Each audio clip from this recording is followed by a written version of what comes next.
예, 반갑습니다.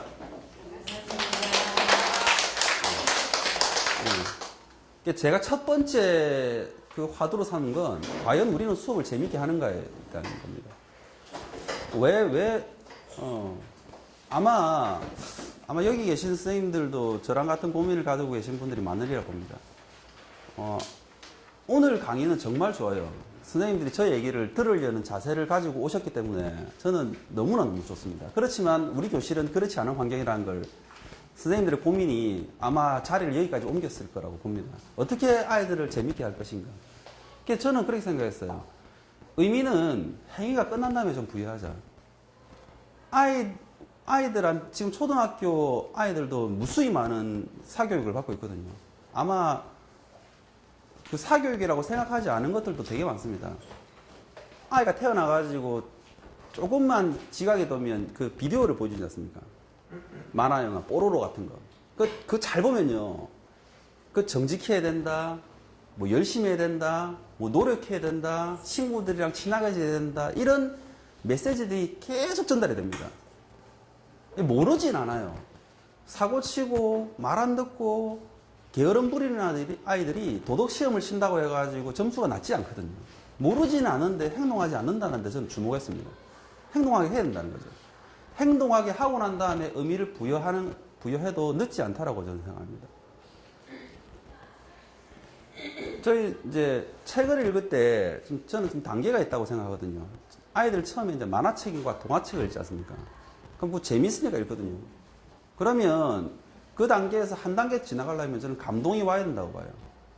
책 보다가 눈물 흘리고 짜릿한 느낌 들고 영화도 마찬가지지만 감동의 단계가 지나가야 그 다음부터 이렇게 좀 분석하고 봅니다. 그러다가 어느 순간 보면 책에 정답이 없다는 생각이 들 때가 옵니다. 이 똑같은 과정에 대해서 이 사람과 저 사람의 지연의 내용이 다를 때, 그렇지만 각자의 책을 보면 전혀 틀린 점을 발견하지 못할 때, 우리는 어머 이거 왜 이러지? 라고 생각을 하면서 책도 정답이 아닐 수 있다는 생각을 하는 겁니다.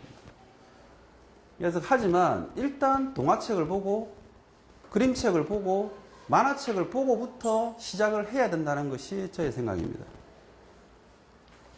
근데 이제 시대가 변화해가지고 아이들 전부 다 스마트폰 들고 다니지 않습니까? 스마트폰 이전에는 컴퓨터가 ICT 교육이라고 해가지고 들어왔습니다. 그게 98년부터 시작해서 지금까지 약 10몇 년의 시간이 흘러가가지고 우리도 모르게 우리 지금 교과서만 하고 수업하는 게 이게 지금 제대로 이러면 시대에 뒤떨어진 교사가 아닌가라고 생각하는 그런 오류를 범한다고 저는 생각합니다. 누구나 어디서든 접근 가능하고 누구나 배포할 수 있는 기반을 배웠습니다. 그런데 이게 정말 유토피아가 된 건지 우리 스스로에게 반문하고 싶습니다. 그래가지고 제가 생각하는 스팀 교육입니다. 이게 융합교육, 스팀 교육, STEAM 많이 들어보셨을 겁니다.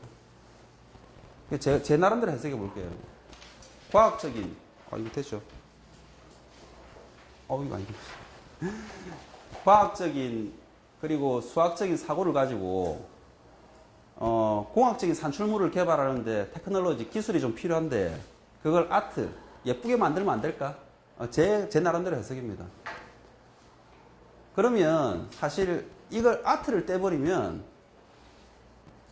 아트는 참 이게 생뚱맞게 들어간 것 같아요. 저는 이 아트를 해결하지 않고서는 스팀을 완성하지 못한다고 보거든요. 이제 2011년에 학습 연구년 하면서 첫 배낭여행을 혼자 간 게 아니고 이제 그동안 좀 이렇게 친하게 지내던 후배가 있었습니다. 이제 영화를 전공하던 후배가 대학을 졸업하고 늦은 나이에 자기가 이제 유럽 그 여행을 가겠다고 술자리에서 말하길래 나도 가겠다고 하겠습니다. 그렇게 하고 시작했습니다. 그런데 로마의 보르게제를 갔을 때 우연하게 그날 일정 다 빵꾸 내고 그 친구 성격이 아주 급해가지고 숙소에 있는 사람들하고 막 싸우고 그래가지고 제가 중간에서 어떻게 할 바를 모르다가 우연히 흘러갔습니다. 마감 시간 끝났어요. 토요일이라서. 그것도 몰랐어요. 예약제래. 예약인 줄도 몰랐죠. 영어를 못 읽으니까. 그런데 뭔가 보고 싶다는 생각에 저 좀 봐야 되겠다니까 걔가 이제 마구 이제 이렇게 어떻게 막 설명하더라고요. 이렇게. 따라서 저도 여기 뭐 평생에 처음 왔다고 막 설명하니까 예, 그 앞에 이제 있던 여자분이 다른 건 하나도 기억 안 나고 40미니트 40분 동안 보라는 거예요. 그 미술관 전체를 빛의 속도로 뛰어갔습니다. 올라가가지고 베르니니의 작품을 봤죠. 대리석을 깎아가지고 만든 이 작품이 이렇게 딱 보는 순간 그냥 감탄사처럼 나온 거예요. 와, 이 어떻게 인간이 이렇게 아름답게 만들 수 있을까라는 생각을 했습니다. 그것도 40 먹은 남정네가 가서 그 전날 뭐 술도 안 깬 상태에서 아름다운 건 그냥 아름다운 겁니다. 그리고 난 다음에 미술관을 다니면서 예, 그림 봤습니다. 그런데요, 더욱더 놀라운 사실은 이 친구가 영화 연출을 전공했거든요. 저기 뒤에 저는 카메라에 아주 능통한 사진을 좀 이게 찍어줬는데 엄청 뭐라는 거예요, 저보고. 형님 사진도 못 찍는다면서. 그래가지고 속성으로 사진을 배웠습니다. 그리고 여행 기간 동안 한 25일 동안 사진을 찍었는데 이제 제법 사진을 잘 찍는 거예요. 저는 이제 그때 똑딱이 들고 갔거든요. 건전지 넣어서 한 똑딱이. 예. 그러면서 이제 얘가 이제 칭찬하는 거예요. 형은 사진이 찍어 놓으면 이게 느낌이 있다고. 처음에 얘가 저 놀리는 줄 알았어요. 근데 왜 그게 왔는 줄 알았어요. 그림을 자꾸 보니까 그림 안에 좋은 풍경이 다 들어있는 거예요. 프레임 안에. 그럼 나는 이게 어떻게 봤지? 나는 이게 어디서 봤지라는 생각을 했습니다. 그게 영화에서 왔더라고요. 조금 이따 설명드리겠습니다. 예술교육이란 거는 아름다움을 보는 눈을 키우는데 초점을 둬야 된다고 저는 생각합니다. 그래서 감상이라고 하는 두 개의 글자를 한 번 더 생각해 보면 좋겠다는 제 생각입니다. 이 위의 감상은요, 예술작품을 이해하고 즐기고 평가하는 논리적인 접근입니다. 우리가 쉬운 말로 아는 만큼 보인다는 말이에요. 예, 저는 좀 그 말 싫어합니다. 거꾸로 말하면 모르면 안 보인다는 소리거든요. 예쁜 꽃을 보는데 그 꽃의 인맥과 색상, 그 채도와 명도 그걸 다 알아야 되나요? 꽃이 보면 아름답다고 느끼는 순간부터 그 예술교육 시작하면 되는데, 그래서 이제 밑에 직관적으로 봤을 때 그 아름다움을 즐길 수 있으면 저는 오히려 그게 더 가치가 높다고 생각하는 거예요. 저희 동네 앞에 학교 앞에 광여천이라고 일급수의 물이 흐릅니다. 근데 이제 제가 이제 말씀드렸죠. 그림 못 그리니까 미술 시간을 최대한 널리 잡아야 됩니다. 그러니까 이제 2시간만 할 걸 6시간 동안 하는 거예요. 그럼 2시간은 뭐 하느냐? 아름다움을 발견해야 되지 않습니까? 발견하러 나갑니다. 그러면 발견한다는 명목으로 2시간 동안 내과에서 노는 거예요. 그래서 얘들아 2시간 동안 여기서 아름다운 것을 찾아봐라. 그래가지고 이제 흐르는 물도 보고 꽃도 보고 필요하면 스마트폰 있으니까 사진 찍고 하는 아이들이 몇 명에 불과한 거죠. 이제 그럼 그렇게 놀고 오면 그걸 이제 그려내는 거예요. 근데 이제 참고 작품을 안 줍니다. 그러면 애들이 이제 처음에 그림을 그리면 그 그린 걸 전부 다 벽에다 붙이거든요. 붙여놓고 똑같은 공간에서 봤기 때문에 얘가 뭘 그린지는 아는 거예요, 제가. 그러니까 거기에 다 의미를 보여줍니다. 너는 꽃 봤네? 그냥 의미를 딱 부여해줄 때마다 아이들이 그거에 대해서 느낌을 이제 새로 하는 거죠. 영화 감상표도 똑같은 겁니다. 의미를 다 부여해줍니다. 부여해주면, 똑같이 그린 그림, 그러니까 사진처럼 선명한 그림은 애들이 못 그립니다. 하지만 아이들마다 전부 다 다른 그림이 나와요. 그러니까 똑같이 그리는 것이 예술이 아니라고 하는 것은 이미 호아미로라고 하는 작가가 현대미술을 정의하면서 이미 거의 100년 전에 정의 끝났거든요. 근데 학교에서는 우리도 모르게 똑같이 그린 그림을 잘 그린 그림이라고 생각하는 오류를 발견하는 거예요. 뭔가 똑같은 거. 아니면 표준적인 답이 있는 거라는 생각을 하게 되는 거죠. 그런데 저는 이 영화에서 6가지 예술 요소 때문에 전혀 문외한인 제가 일관성 있게 오래 하다 보니까 저게 생겼다고 봐요. 첫 번째가 뭐냐면 영화가 스토리가 있습니다. 기승전결. 그러면 이제 그게 문학이 되거든요. 그러면 연극은요? 연기하니까 그게 보이죠? 그 음악은 OST가 들어갑니다. 음악 없는 영화도 있긴 합니다. 하지만 거의 대부분 음악이 들어가요. 그 다음에 이제 사진과 회화입니다. 영화는 24장의 사진이 연속적으로 1초에 24장 사진이 돌아가기 때문에 영화의 어머니를 사진으로 봅니다. 근데 사진이 어머니의 회화거든요. 그림을 통해서 사진이 나왔고 사진을 통해서 영화가 되는 겁니다. 근데 조금만 더 들어가면요. 사진을 예술로 승화시킨 작가는 만 레이라는 사람입니다. 좀 찾아보시면 만 레이가 다다이즘의 원조예요. 허무주의. 그러니까 이거죠. 이제 미술을 크게 나누면 추상미술이 있고 구상미술이 있지 않습니까? 그러면 이제, 이거 저의 생각이니까 검증하시면, 예. 구상미술의 단계에서는 최대한 어떻게 하면 저 대상물을 어떻게 의미있게 그리는 게 우선이었습니다. 그런데 어느 순간 사진이 나와가지고 모든 화가들을 멘붕시켜버린 거예요. 현대미술에서는 자기하고 맞아 떨어지면 그것부터 의미 있는 거라고 보면 됩니다. 그렇다면 아이들은 지금 구상을 할 것이냐, 추상을 할 것이냐, 그건 저도 모릅니다. 구상을 하든 추상을 하든 자기들이 선택해야 되는 문제지만 문제는 내가 뭘 표현하려고 했는지, 뭘 그리려고 했는지는 나와야 된다는 거죠. 내가 이걸 꽃이라고 그렸어. 라고 했을 때 그걸 그려놓으면 그 자체가 의미 있는 겁니다. 그런데 어머 너는 노란 요강을 잘 그렸네. 그럼 조화가 안 맞잖아요. 그때부터 테크닉이 필요한 거죠. 저는 영화교육도 그거라고 생각하거든요. 일단 즐기고 난 다음에 테크닉은 어머 그럼 난 영화를 잘 모르는데 왜 몰라요? 우리는 국어에서 이거 글짓기 지도했고 글을 어떻게 읽는 방법에 대해서 다 교과서를 통해서 우리는 어떻게 지도하는지 알고 있습니다. 영화가 텍스트라는 사실만 인지하면 교사가 그러면 사실은 거의 다 끝난 거예요. 그 다음에 이게 두 번째 게 중요한데요. 다른 사람의 삶을 엿보는 거. 저는 고자질에서 힌트를 얻었습니다. 예, 고자질 잘합니다. 지 거는 못해도 남의 건 잘한다고. 남의 거 잘 보죠. 영화라는 것 역시 마찬가지입니다. 뭡니까? 예. 다른 사람의 이렇게 생활을 엿보는 그런 묘한 심리를 자극하는 겁니다. 예. 자신의 모습을 반성하고 타인의 모습을 이해하는 건요, 한 가지 전제 조건이 필요합니다. 그건 교사가 같이 수업이라고 생각하고 교과서를 하듯 공감하는 게 필요해요. 그런데 교과서는 재미없는데 영화는 재미있거든요. 그것부터 시작하는 겁니다. 자, 이제 여기 핵심입니다. 영화를 교육하려면 전제 조건이 좋은 영화를 본다는 겁니다. 그럼 뭐가 좋은 영화냐 하는 거죠. 좋은 영화. 뭐가 좋은 영화는요, 밝은 영화를 봐야 됩니다.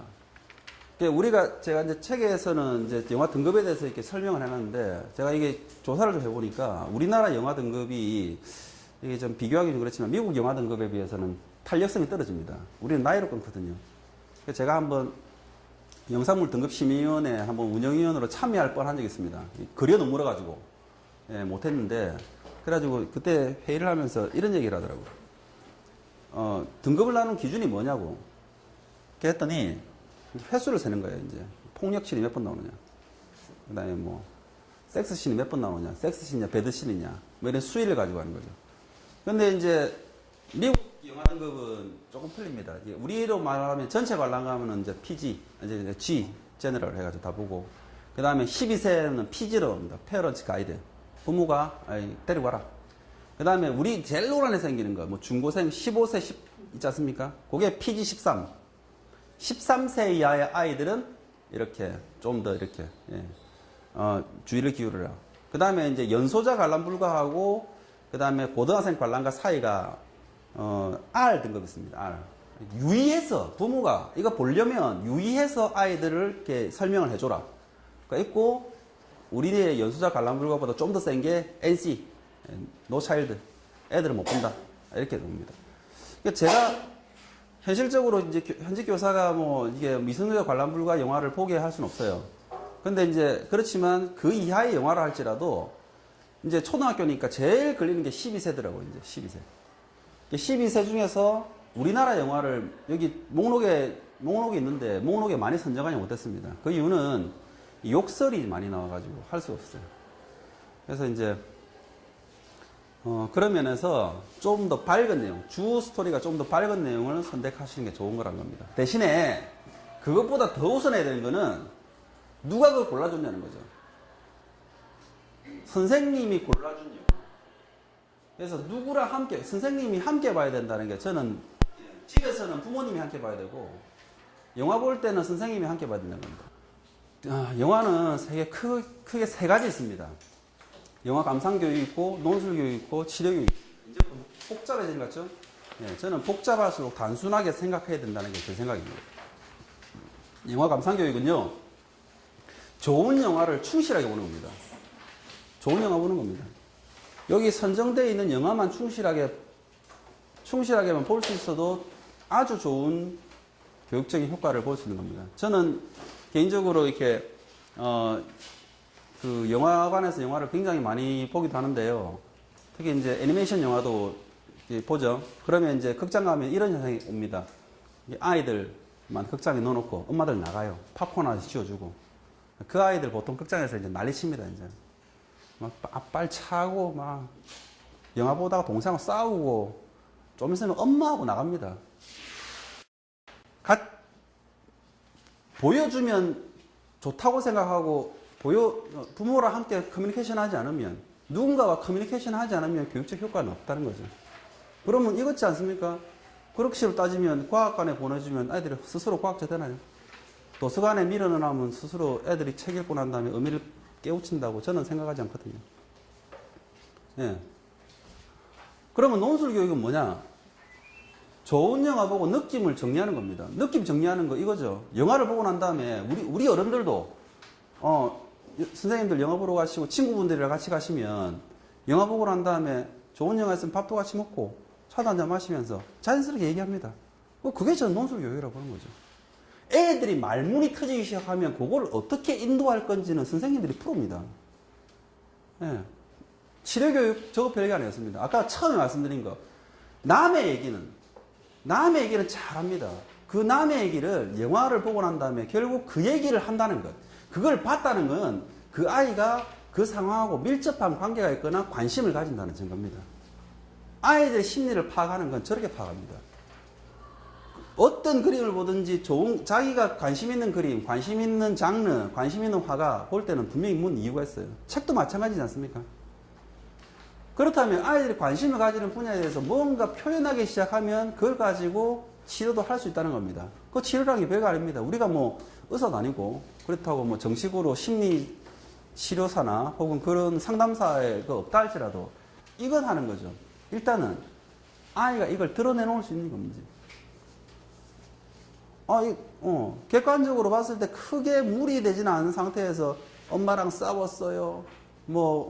동생이랑 싸웠어요. 이 정도 수준에서 고민이 심화되면 그것이 나중에 더 큰 문제가 생길 수 있는데 그게 큰 문제 생기기 전에 그걸 드러낼 수 있는 것. 설명해진 고통이 아니거든요. 치료의 목적은 이겁니다. 설명해진 고통 아닙니다. 그걸 노리는 겁니다. 좋은 여자 선정하는 거 계속 말씀드립니다. 고르는 거 선생님입니다. 초등학교에서 한 번씩 제가 움찔움찔할 때가 있습니다. 선생님들이 영화를 보여주는데 지금 당장 개봉하는 걸 어둠의 경로에서 보여주는 거예요. 이제 통해서 불법을 그대로 이렇게 불과 몇 년 전만 해도 되게 막 비일비재했었거든요. 그러면 큰일 납니다. 선정은 교사가 해야 되고 할 수 있으면 교육적인 조건이 많다고 하면 검증된 거야 됩니다. 예, 그래서 해놓으신 분이 없기 때문에 제가 하긴 했지만 저는 이게 완벽하지는 않습니다. 대신에 첫 시작점은 된 거는 맞아요. 그래서 개봉적인 영화를 지향하려면 어떻게 하라는 거냐면 OCN 정도 나온 것들 한 3, 4년 정도 지난 것 보통 이제 영화로 치면 1998년부터 시작해가지고 2000년대 초반까지 상업용 영화가 양질의 영화들이 굉장히 많이 나왔습니다. 그런 영화들 중에서도 정말 좋은 영화들을 이렇게 많이 구할 수 있거든요. 밝은 것하고 어두운 것 중에 교사는요 밝은 것에 집중해야 된다고 보거든요. 추상보다는 구상에 집중하듯이 눈에 보일 수 있는 것. 애들이 우리가 뭐 통속적이다 아니면 스토리라인이 단순하다 이렇게 해도 교육적인 영화를 보려면 스토리라인이 복잡한 것보다는 단순한 게 좋고 단순한 것 중에서도 밝고 건전한 내용이 좋다는 겁니다. 가족 영화. 그 왜 그러냐? 이렇게 생각하고 있습니다. 비관적인 사람은요 긍정적으로 해야 될 때 못합니다. 창조적인 것을 창조할 수 없어요. 비관적이면. 그 사람들은 논리적으로 접근해 가서 실수를 줄일 수는 있습니다. 우리의 목표가 실수를 줄이는 건지. 근데 바른 걸 한 사람은요, 어설퍼요. 행동을 해야 되기 때문에 일단 발을 떼고 보거든요. 행위를 하고 봅니다. 하지만 이 사람들은 정교하게 하려면 하면 됩니다. 그때는 에너지를 멈추고 시작해서 돌아보면 되거든요. 저는 그 차이로 본 겁니다. 그래서 그걸 보편타당하고 긍정적인 메시지를 전달하는 작품이 좋은 영화라고 봅니다. 그 다음에 이 볼 때입니다. 볼 때. 뚜렷한 학습 목표를 제시해주는 것입니다. 단순하니까요. 우정, 우리가 초등학교 기준으로 보면 도덕 보면 뭐 우정, 사랑, 존경, 그다음 질서 이런 관념들이 있습니다. 개념들이. 그런 개념들을 하나하나 지도해 보면 사실은 너무너무 힘들죠. 초임교사들이나 경력교사들 중에 도덕을 가르치기가 힘들어하는 사람이 되게 많습니다. 예. 그렇지만 우리의 행위 자체가 그렇게 하나하나 분절적으로 단절적으로 끊어진 게 아니고 복합적으로 이루어진다는 사실을 영화를 통해서 간접 체험할 수 있게끔 도와줘야 됩니다. 아무리 단선적인 영화를 선택한다 할지라도 상업 영화는요, 우리가 예술 영화를 보지 않고 상업 영화를 보기 때문에 상업 영화는 안에 다층적인 메시지가 어쩔 수 없이 들어가 있어요. 그래야 드라마도 좀 들어가고, 그래 하다가 로맨스도 좀 해야 이게 관객들이 오지 않습니까? 그렇지만 아무리 단순한 내용이라도 다층적인 메시지가 들어가기 때문에 그 중에서 내가 수업으로서 쓸 수 있는 한 메시지를 정해가지고 목표를 정해줘야 된다는 거죠. 예를 들어 보겠습니다. 여기 교과서 아니죠. 예. 뭐 어떤 영화에서 할까요? 예, 인생은 아름다워. 292쪽입니다. 고급용 영화에다가 제가 인생은 아름다워를 이렇게 넣었습니다. 인생을 아름다워 넣으면서 이제 감상 가이드는 어떻게 보시냐면요. 이렇게 보시면 됩니다. 선생님들 수업 지도안 보시면은 그 수업 지도안이 세안이든 야간이든 간에 학습 목표와 그 다음에 교실을 어떻게 구성하고 학습활동 1, 2, 3 정리를 보면 대충 이 수업은 어떻게 진행되겠다는 것이 딱 나옵니다. 그것에 대한 겁니다. 그걸 줄글로 풀어놓은 겁니다. 그런데 지도 가이드라는 거는 공부할 문제라는 거죠. 여기 보면 아버지 기도가 돌아와 결혼한 이유를 설명해보자. 이 이해 파괴거든요. 그럼 두 번째, 가장 감명 깊은 장면을 찾아 얘기해보자. 뭐가 가장 감명 깊은지는 영화 스토리상에 보면 나옵니다. 여러 개가 나옵니다. 예, 여러 개가 나오는데 그 여러 개를 나와서 스토리를 만드는 스토리 구성 수업을 해도 되고요. 아니면 감정을 전달하는 감정 전달 수업을 해도 되는 겁니다. 그러니까 이런 식으로 아주 구체적이지 않지만 또렷한 패턴이라기보다는 어떤 목표는 제시해 주어야 한다는 거죠. 그러니까 이거는 두 가지를 노릴 수 있습니다. 수업으로 인정받을 수 있어요. 영화를 보시면서 영화 제목과 학습 가이드를 적어 놓으면 그것 자체가 수업으로서 인정받을 수 있지 않는가라는 제 생각입니다. 그 다음에 감상 후기는 무한한 감정 표현의 자유를 제공하고 싶죠. 예, 근데 이제 그러려면 재미있는 영화를 선정해야 됩니다. 이 재미라는 거는 초급 아이들한테 1학년 아이들한테 1학년에 맞는 영화를 선정해 줘야 되는데 제가 하면서 왜 1학년, 2학년, 3학년으로 못했냐면 6학년을 하더라도 입문부터 시작해야 된다는 겁니다. 예, 그 대신 간격을 줄여야 되는 거죠. 그 다음 자막 보는 연습을 해야 합니다. 우리나라 영화를 많이 못 선택하기 때문에 우리는 자막과 글자를 한 번에 보지만 애들은 한 번에 못 봅니다. 그렇기 때문에 스토리를 굉장히 자세하게 설명해 줘야 합니다. 어른들하고 반대로. 그 다음에 애들이 영화보다 떠들면은 스토리를 놓칠 확률이 99%입니다. 스토리를 놓쳤기 때문에 떠드는 겁니다. 그러면 멈추고 리와인드 시켜가지고 그 장면 보고 다시 이제 이렇게 얘기를 해줍니다. 애지가 하나면 팩트 줍니다. 그 이유는 이거 안 써도 된다고 얘기합니다. 안 써도 돼. 대신 정리가 된 사람은 그냥 얘기해도 돼. 근데 어른도 잘 안 하는데 애들 안 되거든요. 그러니까 이게 정해진 게 아니기 때문에 공부를 잘한다 못한다는 영화 수업 시간에는 아무 문제가 없습니다. 그러면 꼭 그래요. 까불랑거리는 애들이 제일 먼저 발표하고 걔들이 칭찬받습니다. 어머, 쟤도 칭찬받네. 잘하고 싶은데 잘 안 되는 거예요. 없습니다, 애들이 이제. 쓰다 보면 되거든요. 그래서 논술 수업을 하기 전에 감상문 쓰는 거는 이렇게 접근시킵니다. 안 써도 돼. 발표를 잘할 수 있으면 그냥 해. 근데 불편하면서. 그러면 그 중에서 논술학원 다녀온 애들은 별로 주목받지 못해요. 장문의 글을 적어요. 근데 그 글의 3분의 2는 줄거리입니다. 그래서 그걸 방지하기 위해서 줄거리가 적혀 있는 것을 자세하게 줍니다. 필요할 때마다. 그러니까, 줍니다. 그리고 등장인물 누군지 이렇게 다 적어줍니다. 그래서 가이드에 보면 그게 다 있어요. 그러고 나면 줄거리를 적을 이유가 없죠. 그러면 나라면 어떻게 했을까만 나옵니다. 저게 나와야 되거든요. 나라면 어떻게 했을까가 나와야 다른 사람의 감정선을 읽을 수 있는 겁니다. 그리고 교사의 답변은 딱 두 가지죠. 넌 왜 그렇게 생각해? 그거 말고 다른 거 없었어. 아이들은 이 말을 물어보는 저를 굉장히 사악하다고 하더라고요. 끝날 줄 알았는데 계속 물어보는 거죠. 예. 저는 그냥 뻔뻔스럽게 얘기합니다. 이게 소크라테스의 문답법이란다. 예. 그리고 이게 제일 중요합니다. 일관성이라는 것이죠. 예, 일관성은 한 가지만 말씀드리고 제가 정리하겠습니다. 일관성은요. 아까 예술에 대한 일관성은 우연하게 시작해서 조화로움으로 갔다가 그것이 개성으로 나타나서 일관성으로 평생 가게 됩니다. 그러면 저는요. 애들한테 학습의 일관성 혹은 성적의 일관성이라고 만약에 이렇게 목표를 이렇게 둔다면 우리는 공교육은 사교육하고 게임 자체가 안 됩니다. 그래서 저는 왜 선생님들이 이렇게 고민할까 이렇게 생각해봤어요. 애들을 점수 올리는 것 자체로만 본다면 저는 사교육에 있는 강사들한테 절대 우리 선생님들 뒤처질 이유가 아무것도 없다고 생각하거든요. 왜냐? 그런 과정을 통해서 치열한 경쟁 과정을 통해서 여기까지 오신 분들인데 저를 제외하고 그런데 왜 그걸 두려워하느냐? 교육 목표가 우리가 기르려고 하는 인간이 아이가 그렇게 점수만 목표로 하는 인간이 아니라는 사실을 알기 때문에 그게 갈등하고 딜레마를 가진다고 봅니다. 그러면 저는 대안을 제시하거든요. 뭐냐? 성적의 그것이 아닌 재능의 그 아이의 태도의 일관성을 가지는 것이 바로 태도의 영재를 만드는 거라는 거예요. 태도의 영재. 그럼 태도의 영재 어떻게 만드느냐? 아까 말씀드렸습니다. 공부를 하려고 하는 눈빛을 가진 아이들은 교사는 제일 좋아하거든요. 간절함이 있어야 됩니다. 간절함. 안 가집니다. 간절함. 예, 간절함 안 가죠. 초등학교 1학년 때 제일 높았다가 점점 낮아지죠. 예, 간절함. 영화 교육 할 때만큼은 간절함 가집니다. 왜냐? 좋거든요. 근데 선생님 진짜 안 보여주려고 하거든요. 이런 적도 있었습니다.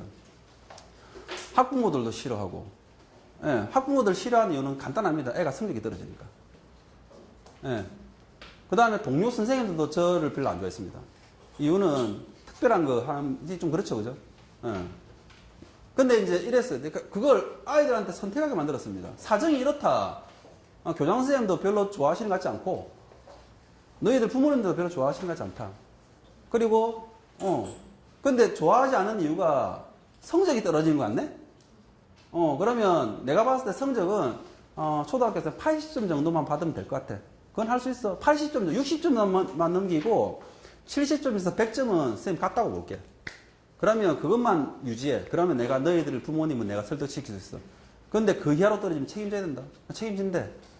그러면 이제, 그 다음에 만약에 교장 선생님 오시면, 이게 보시면 이게 혼내실 거니까, 그럼 어떻게 하면 되니? 라고 물었더니, 보지 말까? 그러니까 봐야 된대. 그럼 어떻게 보면 돼? 망을 볼게. 예, 그거 어떻게 할 건데? 학급회를 그렇게 하는 거예요. 이제 어떻게 망을 볼 것이냐? 그러면 이제, 선생님이 여기 앉아 계시고, 우리가 이게 잔망형으로 본다는 거니까. 두 놈이 잔망형으로 보고, 이제 한 눈으로 영화 보고, 한 눈으로는 교실 밖을 살피면서, 선생님 떴소야 하면 저는 학습 목표를 적고, 이 아이가 손을 들고 제가 하면 발표해 보겠습니다. 다 짰어요. 그러나 한 번도 오시질 않았거든요. 예. 선택하겠습니다. 선택을 할 수 있다는 것만큼 간절한 거거든요. 정말 잘 봤어요, 그렇게. 예. 간절함이 나오고 나면요, 그다음부터 예의 바름 나옵니다.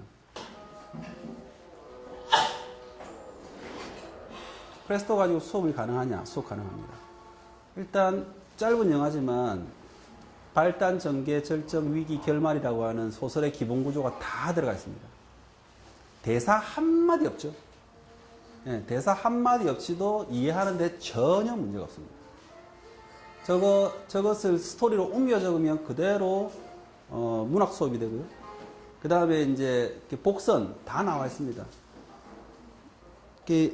쥐덫에 걸렸던 장면. 혹시 앞에 그 쥐덫을 발견하신 분 안 계시죠?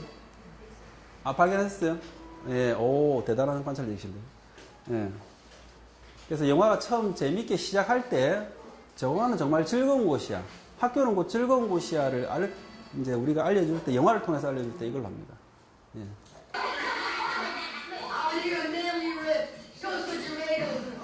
사실은 이제 저 영화를 우울하게 보면 죽음에 대한 영화거든요. 그런데 아이들은 절대는 아니지만 대부분 다 그렇게 생각하지 않습니다. 영화가 주는 메시지 자체가 아까 보셨지만 굉장히 코믹하거든요. 코믹하고 그걸 결론으로 이끌어내는 우리가 평소에 나의 어떤 말빨과 지도력으로 할 수 없는 것들을 영화가 대신해 줍니다. 그래서 이걸 보면 이 끝까지 본 아이들 눈물 흘리는 애들 많아요, 학생들은. 그래서 과연 내가 인생 어떻게 살 것인가에 대한 질문을 저는 이 영화로 던지거든요. 지금 열심히 사는 거예요. 지금 열심히. 보통 중고등학교에서는 저 영화를 뭐 매스미디어가 가지는 어떤 뭐 이렇게 사람들 속이는 그런 거를 접근해가지고 논술을 좀 하는데 거의 초등학교에서는 그렇게 하면 다 실패합니다. 저 어떻게 해석하냐면 저게 아까 그 감독이랑 결국 아이들이 바라는 최고의 부모거든요. 모든 걸 다 해주잖아요. 모든 걸 정말 저 영화에서 나오는 트루먼 진실을 알기 전까지는 가장 행복했던 가정이고 조금 힘든 일이 있으면 친구 옵니다. 맥주 캔 들고 트루먼 하고 이렇게 부부싸움 하고 있으면 이렇게 와가지고 고민 들어주고 정말 그렇게 행복의 어떤 표본입니다. 그걸 시청자들은 보고 즐기는 거였어요, 사실은.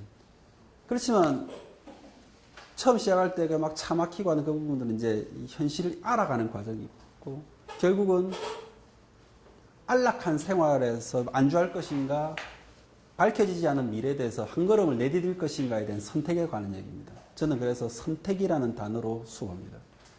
선택이라는 단어. 저 영화를. 결정해주지 않습니다. 선택합니다. 6학년쯤 되면요. 장래희망 얘기하는 거를 굉장히 쑥스러워하거나 안 하려고 합니다. 너무 많이 했어요. 유치원 때부터 시작해가지고 계속 했어요. 그러니까 장래희망에 도둑놈, 사기꾼 이런 거 하나도 없습니다. 다 좋은 거 이렇게 해놨어요. 그거 해놨고 그 뒤에 숨는 거죠. 근데 장래희망이 뭔데? 저 공무원이에요. 장래희망이 뭐예요? 저 의사. 장래희망 뭐예요? 저 판사예요. 그럼 그걸 하려고 지금 그것을 위해서 무엇을 준비하고 있지 하면 그때부터 말문이 막히는 거예요. 아무도 그거 물어보지 않았거든요. 그래서 아이들한테 선택에 대한 얘기를 해주고 끝에 대한 얘기를 해주면 오히려 지금에 충실하게 합니다. 그래서 제 것도 다 같이 얘기해줘야 돼요. 그럼 선생님은 뭐 어떻게 하셨는데요? 선생님 장래희망 뭐예요? 라고 물어봅니다, 애들이. 없어요. 라고 얘기해줍니다. 장래희망이. 선생님이 책을 내고 선생님이 될 거라는 것도 몰랐어.